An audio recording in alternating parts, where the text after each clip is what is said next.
Welcome to this episode where we are joined with author Maxwell, who has written a beautiful book, The Cost of a Dream. And we are here to discuss the challenges, the opportunities that he has faced in his journey of writing his story. And the reason why we're doing this show is so that many of us who have stories within ourselves can be able to be encouraged by the journey that Maxwell has undertaken, so that we can all tell our stories. I personally am on the path of writing my own book, and I really wanted to sit down with Maxwell to hear his journey of how he wrote this book, why he wrote this book, and to inspire me to continue, and others watching us to begin the writing journey. Maxwell, karibu. Asante sana. I'm so happy to have Maxwell here because Maxwell is a dear friend of mine. I know Maxwell from chat spaces. He's a friend to my husband. And it's been, I think, interacted over 6 years counting. Yes. And the friendship is so strong. But I wanted Maxwell to do justice for himself and introduce himself. Maxwell, who are you and why are we here today? Okay, thank you, Maria. So, like she rightly said, my name is Maxwell, and I am a man on a mission. My mission is to help people, particularly in this African setting, to discover that gift, that purpose that God put in their hearts and minds, and pursue it. In this continent, many of us think of ourselves low, but we have something within us. And my mission is to just work with people at a personal level and also in different contexts, so that they can actually discover their purpose and pursue it. Yeah, one of the ways in which I do this is writing, speaking, and coaching. Yes. And so, even as we dive into the book to discuss about part of what I've written, I'm challenging people to shake off mediocrity and step in faith into the purpose that God called them to. Wow. Yeah. Yes, so today we're going to really have a lot of conversation about purpose. Yeah, it's going to be fun. I know. I look forward to it. I'm looking forward to it. Yeah. And I think the first question I wanted to ask you is, how did your journey as a writer begin? Or when did you decide that, you know what, I want to write this content or this blueprint or this vision that I have down? Well, I've always had an interest in language, as far back as I can remember, even from school. And it wasn't until much later in life, in my adult life, that I decided that I wanted to write. I started off on a journey in discovering myself. Okay. So many challenges, so many obstacles, so many I know. misses along the way. But it was through those failures that I actually got inspired to write. Okay. Yes. I discovered my purpose after facing and overcoming so many obstacles. So in my writing, what I'm trying to achieve is to help other people who are struggling or trying to find their purpose, so that they don't have to go through all the pitfalls that I faced. So you can say it was in the journey of just life, everyday living, that you were like, you know what, God has called me in this topic of purpose. Yeah. But the writing, where you actually decide, you know what, I want to put these words. Are you someone who journals? Are you someone who just every day decides, you know what, I want to write a story for someone who's listening? Because they might have content, but how do they begin this writing journey? Or what spurred you? That's a very good question. So, yes, to answer your question, yes, I do journal. I journal most days, not every day. There are times when I journal every day. There are other times when I journal alternate days. And for me, writing came naturally, but I didn't always be a writer. I wasn't always a writer, and so it's something that I picked up as a way to just relieve or free my mind, and then also as a way to communicate what's in my heart. Yeah, it's one thing to speak; it's a totally different thing to write. Yeah, when you speak, you speak from your heart.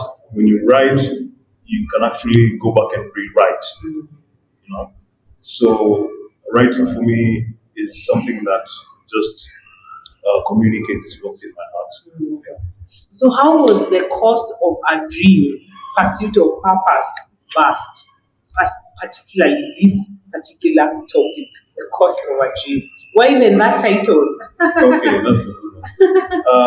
Like I mentioned earlier, I struggled a lot to discover my goals for many years. And also, it's not because I didn't know what it was. It's really because I doubted myself. You know? It's been a journey of experiments, a series of experiments. I try one thing, I try something else, and then out of the series of experiments, I was like, this is what works. This is what I'm called to. Based on strengths, my strengths, based on my desires, based on the inclination, Yeah, what comes easy for me. Yes. So that was my journey of discovery what my purpose is in life. And so in this book, the reason I wrote it is because I want people to not necessarily have to go through the whole process of, failure. Wandering in the dark. Wandering in the dark, waiting, in darkness. If you have a guide, it helps to save time. Yes. Actually, I mentioned in the book that having a mentor, a coach, a guide is very useful because they help you to save time.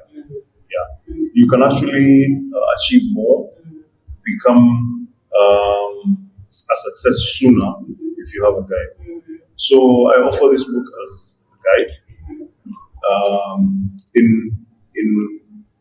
in a small measure, just to walk you through the journey of discovery and pursuit. Okay. Yes. When you decided that, you know what, I have this content, I really want to help people discover their purpose, become who they were destined to be, what challenges did you face in writing them? Or someone sitting watching us is asking, you know what, I want to write a book, but there are challenges along the way. What were your challenges? Wow. Definitely there are challenges. And the ones that come to mind very are the tip of my fingers. Self-doubt, fear, discipline, that's something you really have to get in shape. And actually in the book, I walk you through some action steps that can help you to overcome some of those challenges. And there will be challenges, definitely. So I definitely also had to have a way of overcoming those challenges. Yes. And one of them was reminding myself that this message needs to go out there, and it's something that has been given to me, and I'm not doing myself I'm doing myself a disservice, and I'm doing the people who are out there who could benefit from this a disservice. So that's one of the things that pushed me. But sometimes you know how when you're writing and the voice, I don't know if it's the enemy or your self-doubt shouting, but this topic has already been written about. Why do you feel like you're such an expert in this topic? How do you deal with those voices that creep up or crop up trying to tell you don't deserve to write this message? Well, yes, it's true that there are many people who have written about this topic, but none of them can write it the way I do. It's my story, that's the first thing, and then two, the way I tell it also has a unique twist to it that reaches out to that person who I am called to. We're all called to specific people, it reaches out to that person in a very special and unique way. And so this is one of the reasons why none of the other people who have written the story hinder me or stand in the way. You know, their way of communicating it is different from mine. Yes. And so that does not stop me. If anything, it adds a different flavor, a different twist to it. So whoever listens gets, it's like climbing a mountain. Yes. You know, you could climb it from any angle. So climbing it from this side gives you a certain view. Yes. Climbing it from the other side gives you a different view. But we're all going to the same top of the mountain. We're all aiming for the summit. Yeah, we're all aiming for the summit. Yes. But the view is different from the different angles. So this is one angle which I am communicating. Voice. Yeah, Maxwell's voice. This is the angle from which I am communicating the same message. My view is different. My approach in communicating it is different, and everything about me is different. So, and you can expect a totally different view and also experience while journeying in this. Yeah. It's so interesting. Is it when you're writing, do you draw from your own personal stories? Is it usually easier to draw from your own personal stories, or is it theoretical? Like, you know how you've expressed it, but you're feeling shy to share your story. How can someone overcome that feeling of, yes, this is my story, but I feel like I need to edit it out a little when I'm writing? How do you overcome that? Oversharing your story and still having the need to tell your story as you move along. Okay, that's interesting. The story you share, first of all, when you're sharing it, what are you trying to communicate? Yes. What is the message? So based on what you're trying to achieve in that story, that is what informs what you share. And whether you share much or less will be determined by the objective in sharing that story. Yes. So if you are required to expose details about your story for you to achieve that objective, then go ahead and do that. But if it serves no purpose to go into details, then you don't need to do that. Now, about overcoming the barriers to maybe oversharing, that is informed by your own view of why does this message need to be out there? Yeah. So if it's important that I share details about the story, then by all means it's necessary. Yeah, let it be. Yeah, by all means, even if it's going to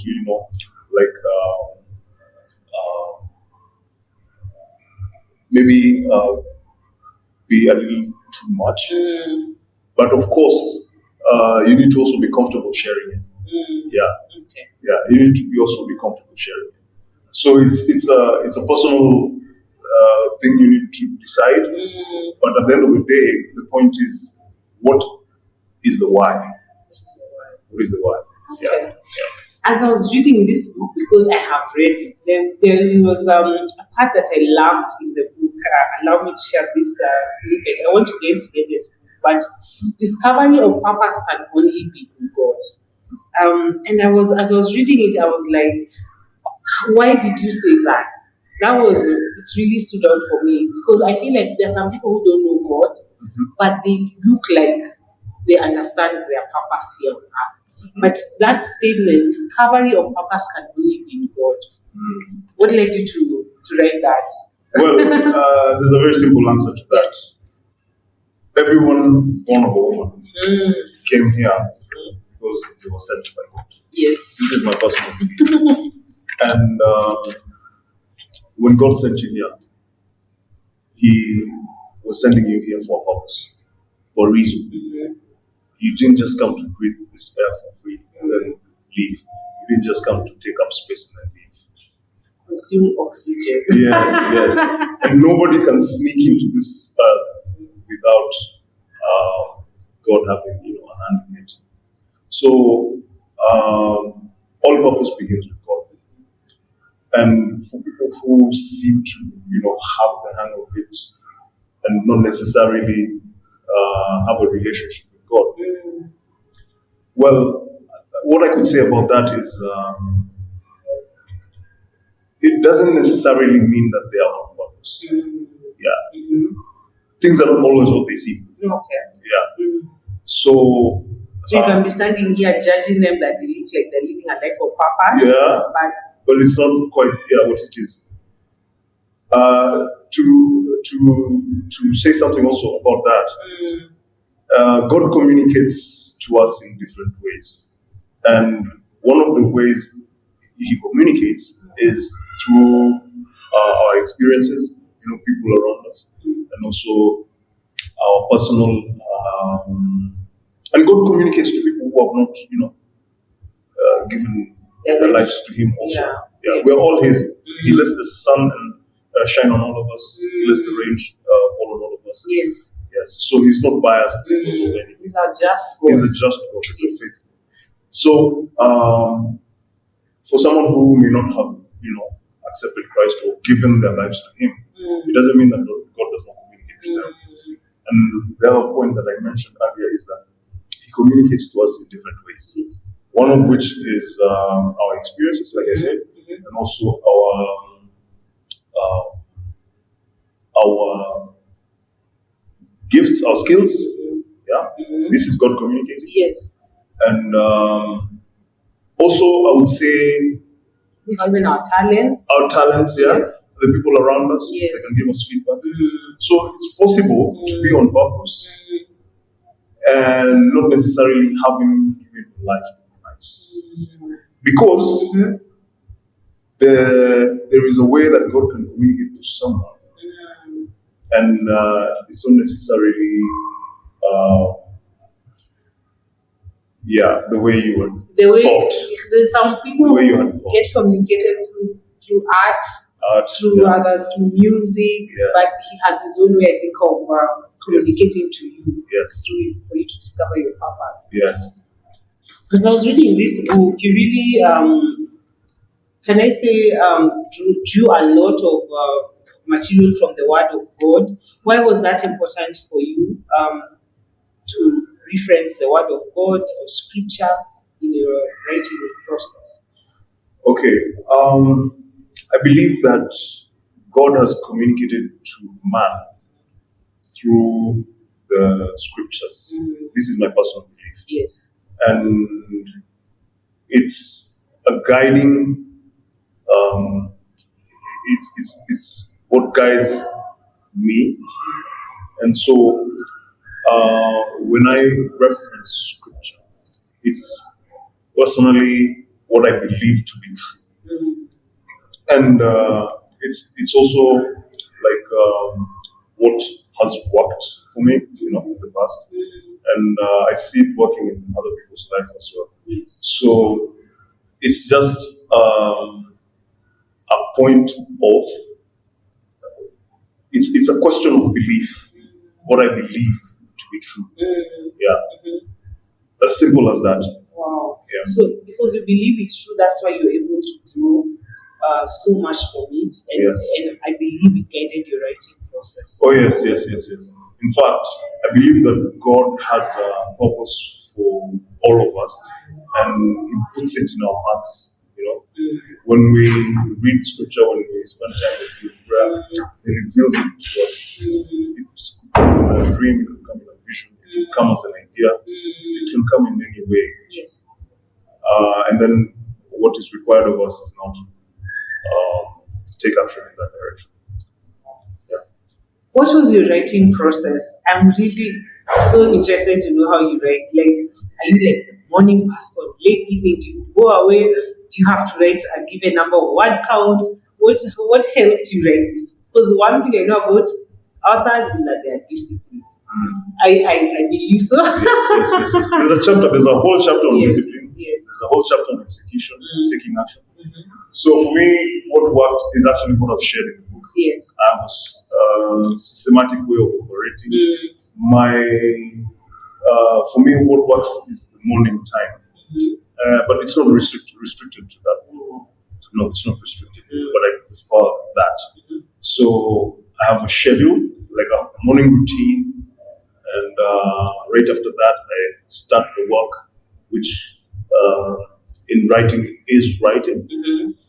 And do you actually have to sit on my desk and have to have this number of word counts by the time I stand up and leave?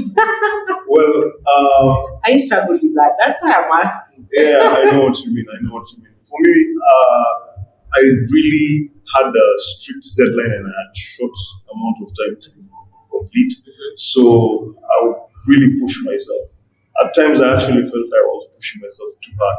But yes, it's about sitting there and not stepping on until you get a certain amount of work done.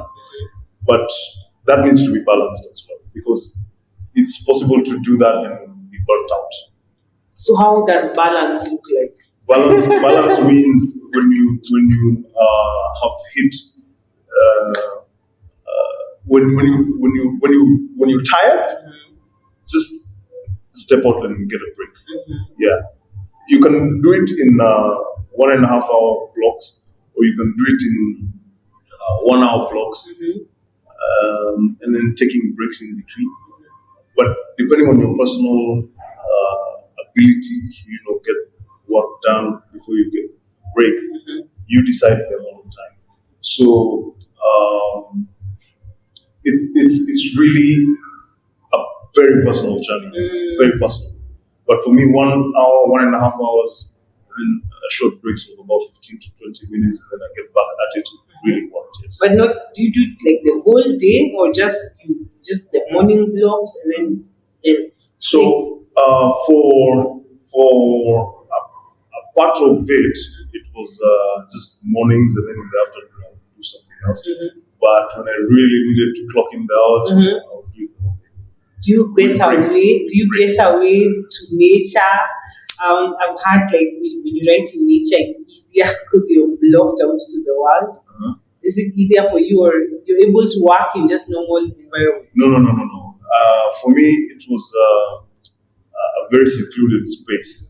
Yeah, not much interactions, but definitely yes, I would take breaks and go interact with people after my writing is done. As soon as I'm done and I need to take a break, I'll go interact with people, go to the mall, go to gatherings like Bible studies that people host. Yes. Yeah, I'm part of a particular Bible study that I go to. And then also, driving also worked for me. Just start the engine and then go somewhere. Everyone has their own process. Yes. I think one of the reasons why we decided to do this show is because so many young people have a story to tell, and they are based on our system, the way we were educated, our 844 system.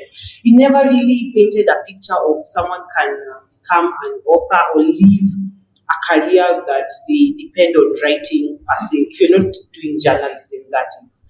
And I think what I wanted you to help us is, you have an idea, you have a story. How do you actually begin? Like practical tips to actually begin. Do you just take papers? Do you get a computer? Just that process of actually finally coming to have a book, the course of a dream. Okay.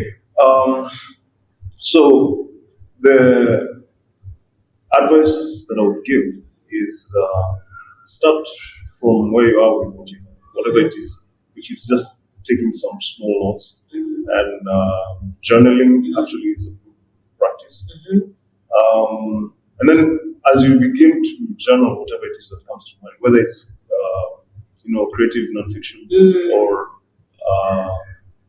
whether it's creative fiction, yes, or nonfiction, yes, whatever it is, the ideas that come, just take note of them.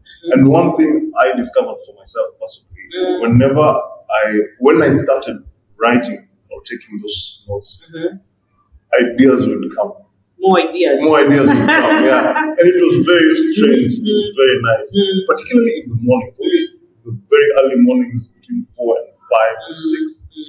I would be up in bed and just taking like notes on my phone because ideas are flowing. Yeah, it's like where I left off yesterday. Now I'm picking up from there and taking notes. Yeah, particularly because I started, jotting down things and just saving that up. So when you start from where you are with what you have, then the next steps will come, the road will come. So now maybe you have a manuscript, you have a first draft. What should you be doing even as you're writing? So I know I'm in the writing process. At this point, is it the time when I should be thinking about my editor? Is this the point I should be thinking about a designer? Is this the time I should be thinking about who's publishing my book? What time do you start thinking about these things? Well, when you have done your first draft, it's too soon, I would say, to think about the editors and the publishers, because ideally the first draft should be read by nobody but you. Okay. Yes, it's too soon to share it with anyone. Yes. And you will realize that when you begin to write, because if you write the first draft, 1 week later, you'll be like, this is rubbish. Let me write again. Yeah, this has always happened for me. Okay. Yeah, I was writing and I'm like, this is cool. I like what I'm writing. And then 1 week later, I'm looking at the same work and I'm like, what? I think for the first draft, I mean, like, let's say like this book has how many pages? Like 162.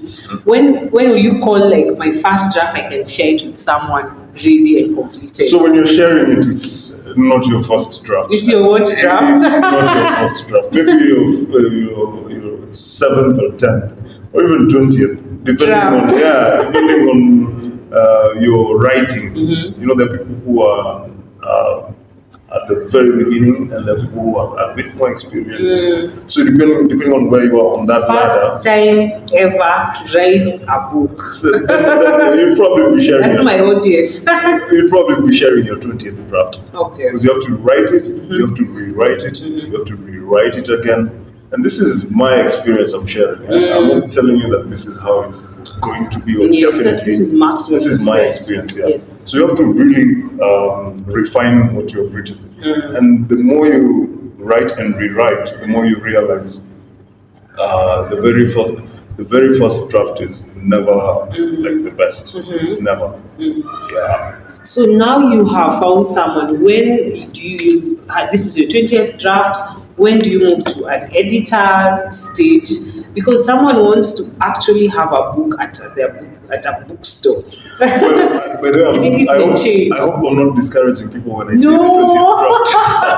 I hope so. Yeah, all I mean is that you just need to refine it. Yes. Yeah, you could do like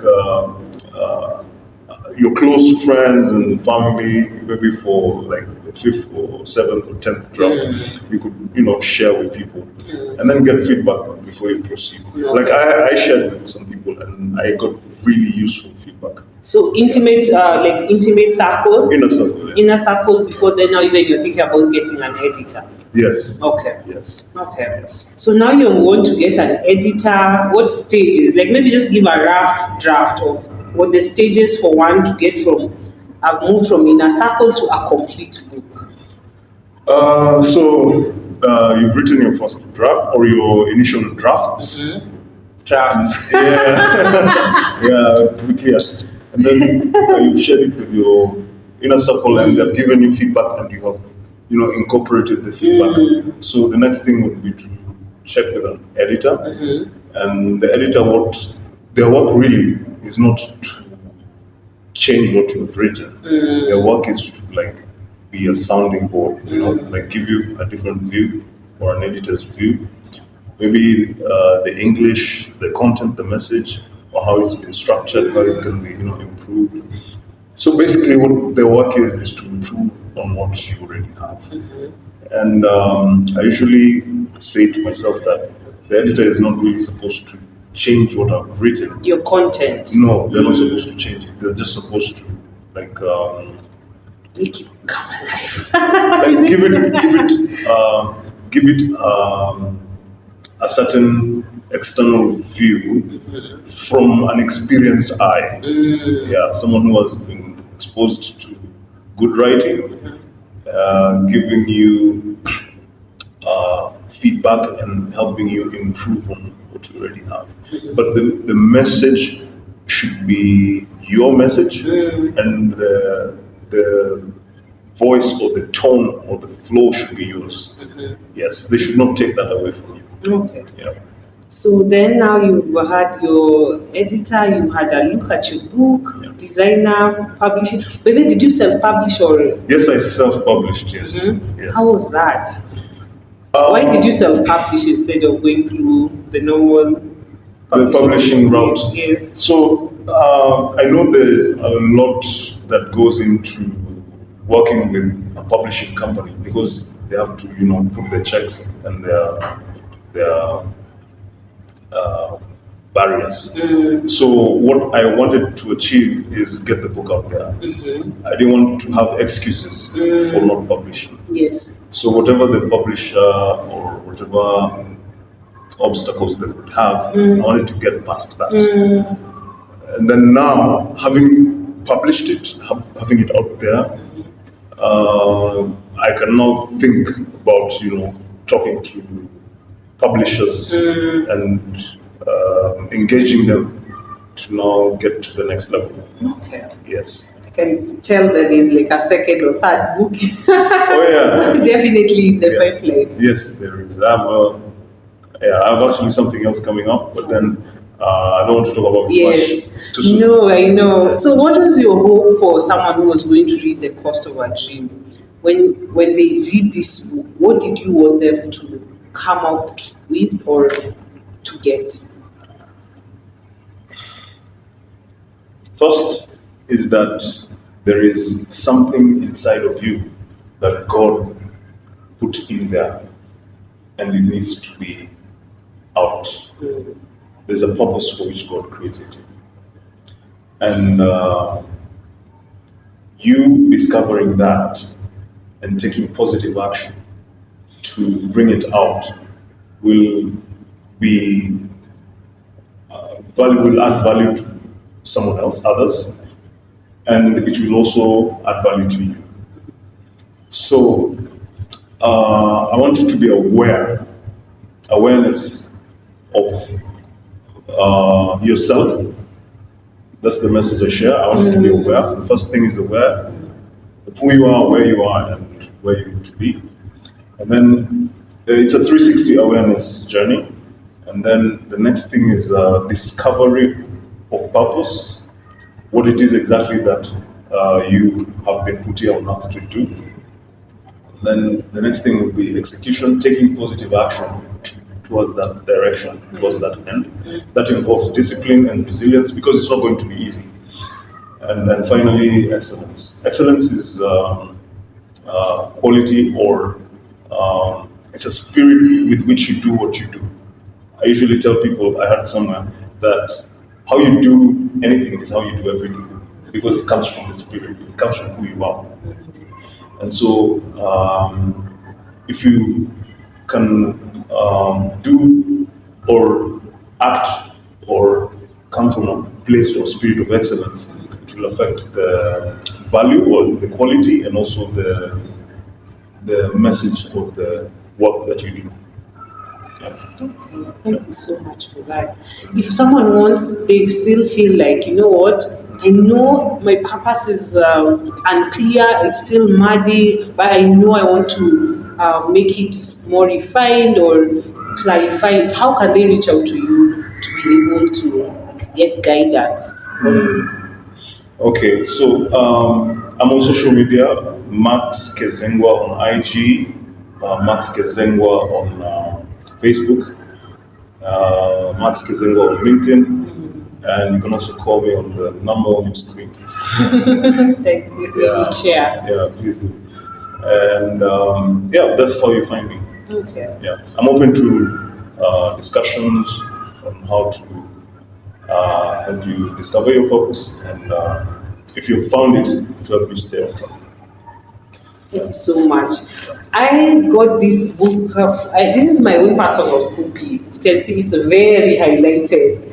So if someone wants to get their own copy of the book, The Cost of a Dream, Pursuit of Purpose, where can they get them? the physical book. I'm an advocate of physical. Okay. I have it stocked at Keswick Bookshop. I'll soon have it Prestige.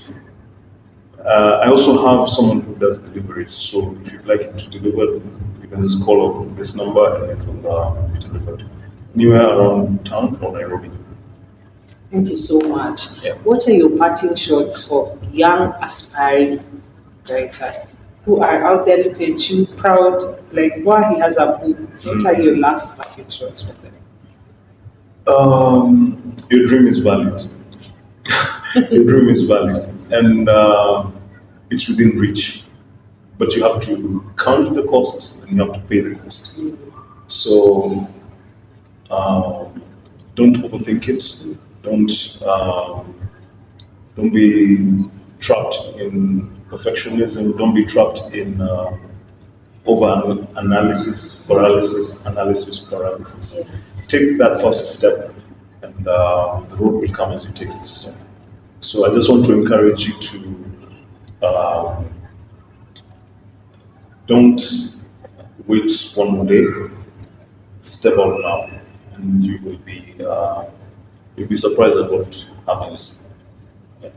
Thank you so much, Maxwell. It's always a pleasure. I can honestly tell you that I enjoyed reading this book and I have some key takeaway lessons to begin. Actually, one of the lessons I've learned today is to write a book actually requires you to have discipline and not fear that the story that you want to share is valid. And as I said earlier about the mountain, your perspective matters. It shouldn't be looked down upon because maybe you're young, maybe you're inexperienced, that you have a story to tell and you should actually go forth for it despite the voices that shout and say that you are inadequate, inexperienced. Just begin the process. And as you said and encouraged us, as you begin, the ideas start flowing and it starts oozing out for you to work out. So I'm really blessed with the message that you shared. At least I have key takeaway lessons. Yes. And for all of us, be encouraged that you can write a book. Be encouraged that you can have your title out there blessing so many people. Maxwell is helping people discover their purpose. What gift or what skill are you sitting on that can be a blessing to people out there, your generation, your country, your city? So thank you so much, Maxwell. You are most welcome. It was a pleasure. It was a delight. Asante sana. Asante. Okay. Please subscribe, share, and like. Thank you.